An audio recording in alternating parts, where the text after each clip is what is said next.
Eleanor Roosevelt was a woman who constantly advocated for the rights of women, minorities, and all oppressed peoples. From her time as a young adult up until her death, she was consistent in her strive to give men equal rights and to contribute to their well-being. This dedication specifically can be heard in her address to the United Nations, advocating for a document ensuring a universal Bill of Rights. As she says herself, "As we here bring to fruition our labors on the Declaration of Human Rights, we must at the same time rededicate ourselves to the unfinished task which lies before us. We can now move on with new courage and inspiration to the completion of an international covenant of human rights and measures for the implementation of human rights." Eleanor believed we as people should never stop striving for equality, for rights, and for our general well-being. By giving this passionate address to the United Nations, advocating for the proposed Universal Declaration of Human Rights, Eleanor Roosevelt ensured the fundamental rights of man. In order to better understand Eleanor and her motivations, let's take a look back on her life. According to firstladies.org, Eleanor Roosevelt was born on October 11, 1884 in New York City, to her father who was an alcoholic and her mother who was a New York socialite. Now, her mother really wanted Eleanor to follow in her footsteps and become part of New York high society and be a debutante and do all the proper things. However, after schooling was finished, when she was a young adult, Eleanor became really active in the social reform movement and women's rights, which was highly influenced by her uncle and former President Theodore Roosevelt, who, as we all know, had a highly progressive platform when he was president. Then, she married Franklin D. Roosevelt, who was her fifth cousin and her father's godson, in 1905, and they had 5 children together. FDR then became the President of the United States in 1933, which made Eleanor the First Lady of the United States for 12 years.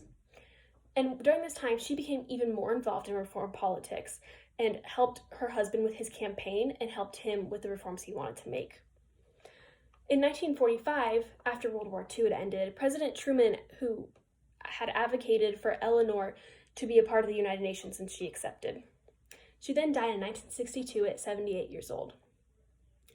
Now, during Eleanor's time as First Lady, she was plagued by the Great Depression and World War II, the war which actually spurred the creation of the United Nations.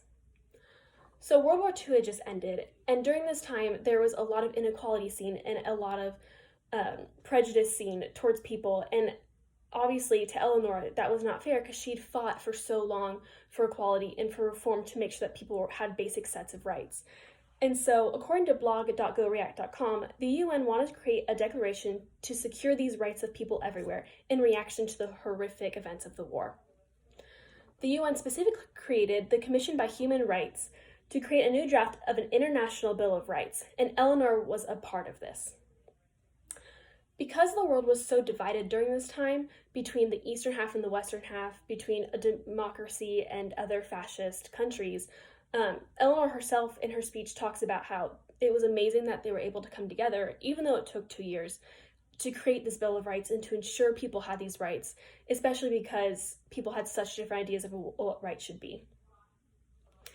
She then officially made her speech advocating for the Universal Declaration of Human Rights to the United Nations in 1948 and encouraged them to adopt this bill and encouraged them to think about the well-being of their citizens. Now let's talk about why this speech was so influential, not only on the UN, but on other countries around the world who weren't part of the UN, and also on society today.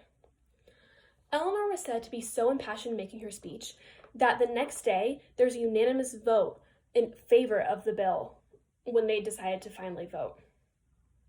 In her speech specifically, she condemns the Soviets for trying to make amendments to multiple articles using verbiage like democracy and Democrats, which was supposed to make them exempt from this all because they were not considered a democracy or Democrats. So they were trying to create a loophole. And this was so important because Eleanor called them out and told them, how unfair it was.